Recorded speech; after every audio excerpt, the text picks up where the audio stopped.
Assalamu alaikum 10th class. I am your mathematics lecturer Iram Mushtaq from the platform of Punjab Group High School Jadawala.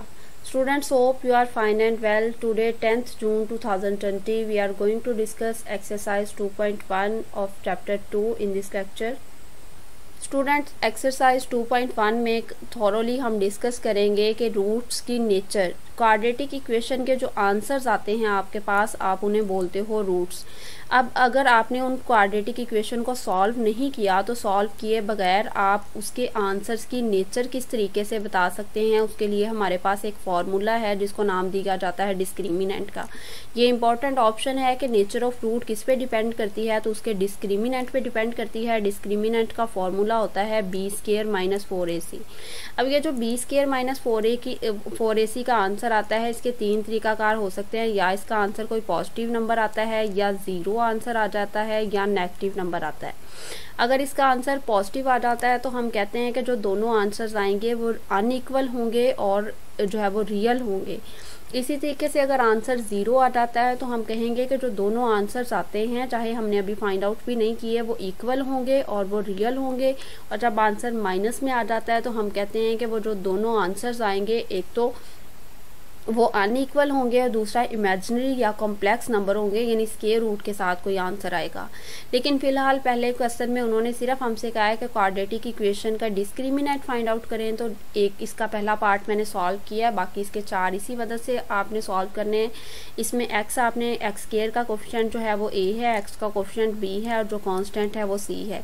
Discriminant का formula है b² - 4ac, b है 3² जो कि 9 आ जाएगा, -4 2 a की value है और c की वैल्यू है -1, माइनस माइनस प्लस हो जाएगा, 4 2s are 8, 9 + 8 17। यहाँ उन्होंने हमसे रूट्स की नेचर नहीं पूछी, लेकिन देखें यहाँ पे आंसर पॉजिटिव आया है। अगर पूछी गई होती तो हम लिखते रूट्स आर रियल, ठीक है, और साथ में जो है वो लिखते रूट्स आर अनइक्वल, के इसका जो पॉजिटिव नंबर आता है उसमें रूट्स जो दोनों आंसर्स आते हैं वो एक दूसरे के इक्वल नहीं होते। नेक्स्ट बेटे, इसका जो क्वेश्चन नंबर 2 है उसमें हमने नेचर ऑफ रूट्स बतानी है। मैंने आपको बताया था रूट्स की नेचर बतानी है, तो जाहिर सी बात है आपने उसका डिस्क्रिमिनेंट फाइंड आउट करना है। पहले सिर्फ मैं इस क्वेश्चन का इतना पोर्शन पढ़ के उसको सॉल्व कर रही हूँ। सबसे पहले देखें, स्टैंडर्ड फॉर्म में है तो x² का कोफिशिएंट a आ जाएगा, x का कोफिशिएंट b आ जाएगा और जो कांस्टेंट है वो आपके पास c आ जाएगा। जब आपने जो है वो नेचर बतानी है तो डिस्क्रिमिनेंट फाइंड आउट करना है b² - 4ac, b² यहाँ पे आ जाएगा -23², उसका आंसर आता है 529। उसके बाद -4, a की वैल्यू है 1 और c की वैल्यू है 120। इनको मल्टीप्लाई किया 480 आ गया, 529 में से 480 माइनस किया तो बाकी रह गया 49। देखें एक पॉजिटिव नंबर है लेकिन साथ साथ 49 परफेक्ट स्क्वायर भी है।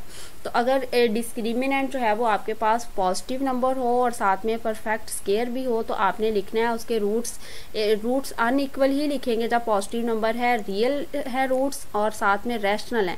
अगर परफेक्ट स्क्वायर आ जाए यहाँ पे तो रैशनल है, अगर परफेक्ट स्क्वायर ना हो यानी पे यहाँ पे 47 आ जाता या 45 आ जाता, फिर इररेशनल लिखते रियल और इक्वल साथ में, अनइक्वल साथ में एज इट इज आ जाना था।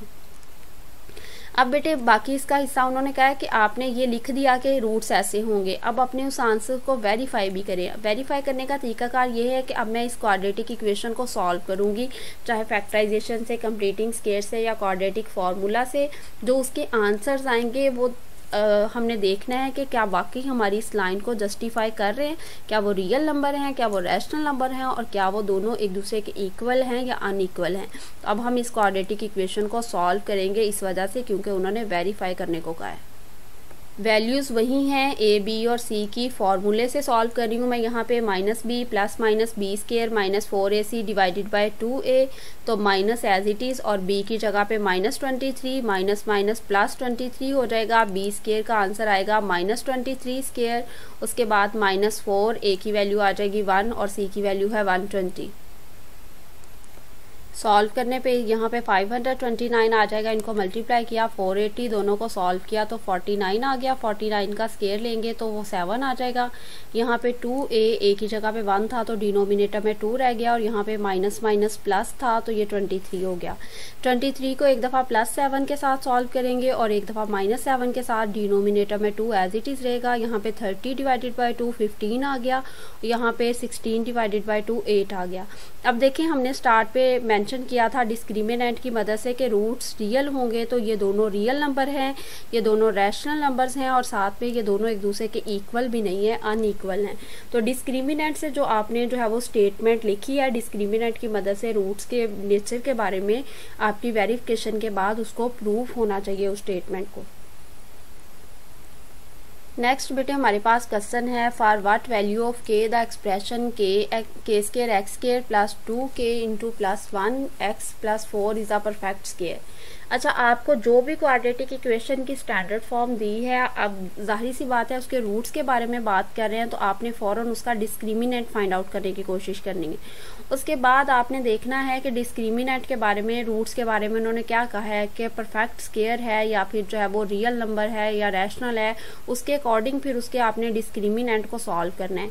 यहाँ पे सबसे पहली बात तो ये कि ये स्टैंडर्ड फॉर्म में है, पहले एक्स स्केयर वाला है, फिर एक्स वाला, फिर कॉन्स्टेंट है, तो मैं ए, बी और सी की वैल्यू ढूंढूंगी। ए इसमें आ जाएगा के स्केयर, बी इसमें आ जाएगा 2k + 1 और सी आ जाएगा इसमें 4। यानी एक्स के साथ वाला पूरा बी होगा, एक्स स्केयर के साथ वाला ए होगा और कांस्टेंट सी होगा। बी स्केयर माइनस 4ac का फॉर्मूला लगाएंगे तो बी स्केयर है आपके पास, तो बी का आ जाएगा 2 का स्केयर आ जाएगा 4 और इसका फॉर्मूले से पूरा स्केयर लगाएंगे। First term square plus second term square plus 2 को इन दोनों से मल्टीप्लाई करेंगे तो 2k हो जाएगा। उसके बाद आगे होता है -4ac, 4 a की जगह पे आपने k स्केयर लगाया और c की जगह पे 4 4 आर 16k स्केयर। यहाँ पे 4 को इससे मल्टीप्लाई करेंगे, ये हो जाएगा 4k square plus 8k plus 4 16k square. 4k square के साथ सॉल्व होगा तो बाकी रह जाएगा -12k square plus 8k plus 4। ये जो आपके पास b स्केयर -4ac का आंसर आया है, इसे आपने 0 के इक्वल रखना है क्योंकि ये था परफेक्ट स्केयर। यहाँ पे अगर परफेक्ट स्केयर हो तो आपने डिस्क्रिमिनेंट को 0 के इक्वल रखना है। -12k square plus 8k plus 4 is equal to 0। अब इन दोनों में से, इन तीनों में से क्या कॉमन आ सकता है? -4 कॉमन आ सकता है। यहाँ पे रह जाएगा 3k स्केयर, यहाँ पे -2k और यहाँ पे -1। ये जो -4 यहाँ पे कॉमन लिया है, इसको 0 के इक्वल रखेंगे तो वो 0 ख़त्म हो जाएगा। उसके बाद यहाँ पे रह गया 3k स्केयर -2k -1। तो बिल्कुल फैक्टराइजेशन मेथड से आप इसको सॉल्व कर लें। फर्स्ट टर्म भी एज इट इज़ लिखें, लास्ट वाली भी एज इट इज़ लिखें, दरमियान वाली जो -2k है उसको आप नहीं लिखेंगे, उसकी बजाय आप 2 टर्म्स लिखेंगे कि उनको प्लस माइनस करें तो दरमियान वाली टर्म आए और मल्टीप्लाई करें तो जो साइड वालों की मल्टीप्लिकेशन होती है उसके इक्वल आए। तो वो टर्म बनती है -3k + k। इन दोनों में से कॉमन लिया तो 3k कॉमन आ गया, यहाँ पे रह गया k -1 और यहाँ से +1 कॉमन लिया तो यहाँ पे रह गया k -1 is equal to 0। 3k + 1 को एक मरतबा लिखेंगे और एक दफ़ा k -1 को लिखेंगे। k -1 इस तरफ आके जो है वो ये +1 हो जाएगा, k इज इक्वल टू ये 1 हो जाएगा आपके पास। और ये जो है 3k + 1 इस तरफ आके -1 होगा और 3 इस तरफ आके डिवाइड होगा। तो ये k की 2 वैल्यूज़ आ गई। रिपीट कर रही हूँ बेटे, इस मेथड को सबसे पहले आपने डिस्क्रिमिनेंट फाइंड आउट करना है। डिस्क्रिमिनेंट आप तब फाइंड आउट कर सकते हैं जब वो स्टैंडर्ड फॉर्म में हो। अगर वो स्टैंडर्ड फॉर्म में है, आपने उसमें से a b c की वैल्यू निकाल के डिस्क्रिमिनेंट निकाल लेना है। उसके बाद आपने डिस्क्रिमिनेंट को क्वेश्चन की कंडीशन के अकॉर्डिंग यहाँ पे 0 के इक्वल रखना था तो 0 के इक्वल रख के आंसर आया। क्वेश्चन नंबर 4 के जो तीनों पार्ट्स हैं, सेम क्वेश्चन नंबर 3 के मेथड से आपने उनको सॉल्व करना है। सबसे पहले डिस्क्रिमिनेंट फाइंड आउट करना है, फिर डिस्क्रिमिनेंट को उन तीनों क्वेश्चंस में भी आपने 0 के इक्वल रख देना है और आपके पास जो है उस क्वेश्चन में k की वैल्यू आती जाएगी। अब हम डिस्कस करेंगे क्वेश्चन नंबर 5 को। क्वेश्चन नंबर 5 है हमारे पास x square plus mx plus c square is equal to a square has equal roots. अच्छा, रूट्स की हम बाद में बात करेंगे, पहले देखें जो आपको कंडीशन दी हुई है, जो आपको एक इक्वेशन दी हुई है, क्या वो स्टैंडर्ड फॉर्म में है? वो स्टैंडर्ड फॉर्म में नहीं है तो पहले हम उसको बेटे स्टैंडर्ड फॉर्म में लाएंगे। हम उसको सॉल्व करना शुरू करते हैं। X square as it is रहेगा, यहाँ इसका स्केयर है तो हम स्केयर का पूरा फॉर्मूला लगाएंगे। First term square, second term square plus 2 first term और सेकेंड टर्म। उसके बाद ये जो a स्केयर है दूसरी दूसरी तरफ इस तरफ आके माइनस ए स्क्वायर हो जाएगा, यहाँ पे आ गया एक्स स्क्वायर, ये हो जाएगा एम स्क्वायर एक्स स्क्वायर, ये सी स्क्वायर और ये 2mc और एक्स इसके साथ लगा दिया। अब ये जो सी स्क्वायर है, सी स्क्वायर की हमारे पास वैल्यूज़ गिवन है, यहाँ पे आप सी स्क्वायर की वैल्यू स्टार्ट पे भी पुट कर सकते हैं, या देखें ऐसे ही इसमें से एक्स स्क्वायर की टर्म को अलहदा कर दें तो ये यहाँ पे बच जाएगा 1 और यहाँ पे रह जाएगा एम स्क्वायर, ये एक्स स्क्वायर इन दोनों में से कॉमन ले लिया। उसके बाद हमने एक्स वाली टर्म लिखी, फिर जिनके साथ कोई वेरिएबल नहीं है उनको लिखा। तो अब इसको जब कंपेयर करते हैं इस स्टैंडर्ड, तो ये हमारे पास हो जाता है जी, ये वाली a आ जाती है 1 + m स्क्वायर, ये वाला जो x के साथ है 2mc ये b आ जाता है, और ये जो कांस्टेंट है ये c आ जाता है, c square minus a square. अब b स्क्वायर माइनस 4ac की जगह वैल्यू लगानी है, b की वैल्यू है 2mc, तो 2mc का स्क्वायर लेंगे, वो हमारे पास आ जाता है 4m स्क्वायर c स्क्वायर। उसके बाद -4 है, a की जगह पे वैल्यू लगाएंगे 1 + m स्क्वायर, और c की जगह पे ये वाली वैल्यू आएगी c square minus a square.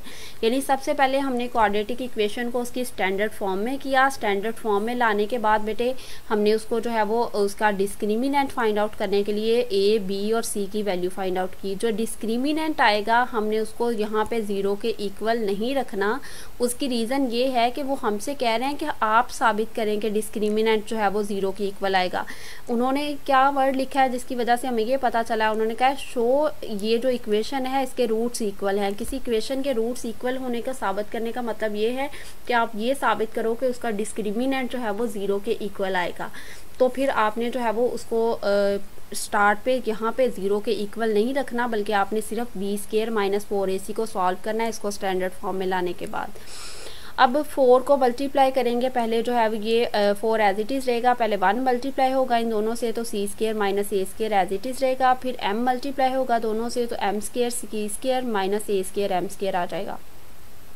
यहाँ पे है 4m स्क्वायर c स्क्वायर, इन सब को 4 से मल्टीप्लाई करेंगे तो ये हो जाएगा -4c स्क्वायर, और साइन भी सबके चेंज हो जाएंगे क्योंकि बाहर माइनस था, ये हो जाएगा +4a स्क्वायर, उसके बाद हो जाएगा -4m स्क्वायर c स्क्वायर और +4a स्क्वायर m स्क्वायर। ये वाला माइनस का था, ये प्लस का कैंसिल हो गया, बाकी आपके पास रह गए 4c square +4a square +4a square m square. चूँकि हमने ये साबित करना है कि रूट्स इस इक्वेशन की 0 के इक्वल है, 0 के इक्वल होने का मतलब होता है कि इसका आंसर 0 आना चाहिए।